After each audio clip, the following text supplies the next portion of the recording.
Hello everyone and welcome to Celt's YouTube channel. Thank you for tuning in. My name is Kelly Warner and today we're going to talk about how we can help online students with time management. So let's get started.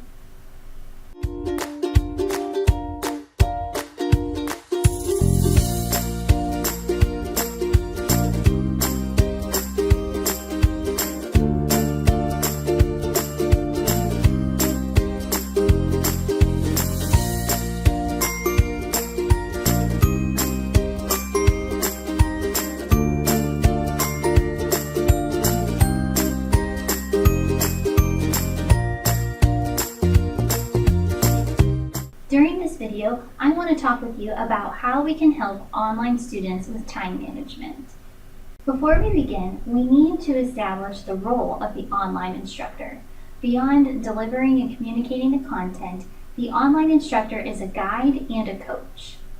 The instructor creates an online learning environment for the students and guides the students through the material and through the learning process.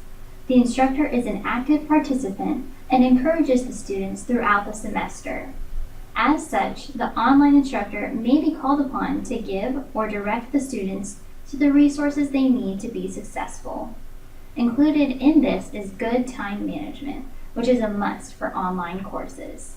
Many online students struggle with time management and meeting deadlines, as online courses do not offer the same structure as traditional face-to-face courses.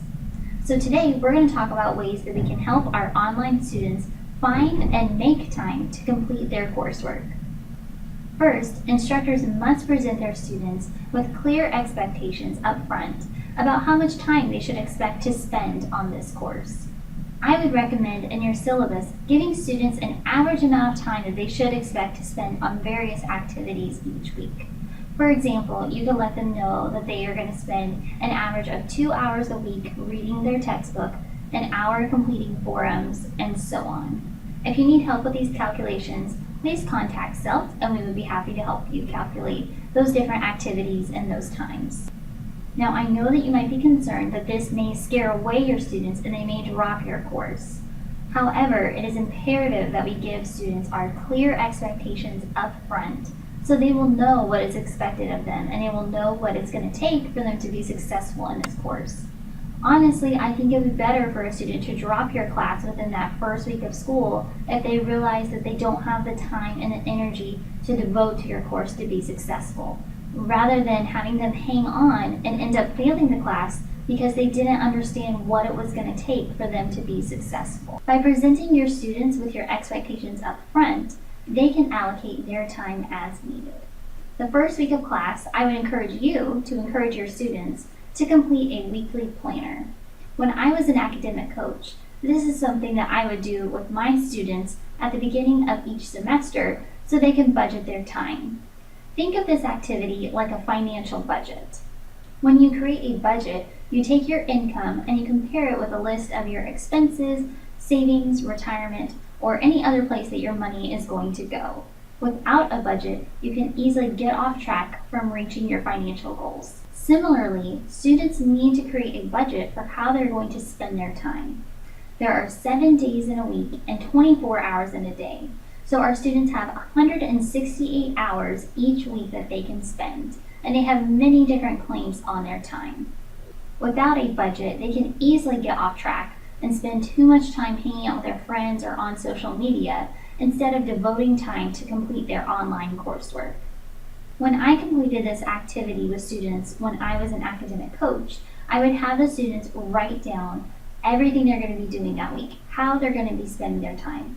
I had the students write down all of their classes, chapel, when they eat meals, any athletic practices or activities like going to the gym, when they're planning to sleep, when they plan to watch TV or spend time on entertainment, etc. Every hour needed to be accounted for on that weekly planner. And included in that would be when they're going to take time to complete their online courses and their homework. So if students know that they're going to spend an average of 9 hours a week in your course, they can take a look at their weekly planner and plan out when they're going to fit in those 9 hours into their schedule. Now, the great thing about online courses is that typically it's very flexible as far as what time they can complete that coursework. But they do need to be intentional about planning when they're going to take the time to complete their coursework. This activity is also going to help them form a regular schedule, a regular routine for completing your coursework. So there are many different templates online for weekly planners, but I went ahead and I made one especially for you all, and a link to that planner is going to be down in the description box of this video. In addition to scheduling time to complete their coursework, students should set long and short-term goals so they will remain motivated and stay on track. You can encourage your students to set SMART goals. SMART stands for specific, measurable, achievable, realistic or relevant, and timely. For example, for me personally, if I said that I was going to star in a blockbuster film within the next year, that would not be a SMART goal. While it is specific, I would want to star in a blockbuster film. It is measurable, I either star in it or I don't, and it's timely, I'm giving myself a time frame of a year. It is not achievable or realistic or relevant for me personally. Similarly, a student saying that they want to write a 10-page research paper, study for an exam, and pick up an extra shift at work within a 24-hour period, that would not be an example of a SMART goal. It's obviously not going to be achievable for that student. An example of a good short-term SMART goal is a student saying that they want to complete a paper for their online course by Friday at 5 p.m. This example is specific. The student is going to be working on their paper. It's measurable. That means you can measure whether or not the goal has been met. It is achievable as long as the student sets this goal earlier in the week to give themselves enough time to finish that assignment. And it's realistic or relevant. It's something that they need to do for this course. And it's also timely. They've given themselves a time frame for when they're going to complete this goal, and that's Friday at 5 p.m.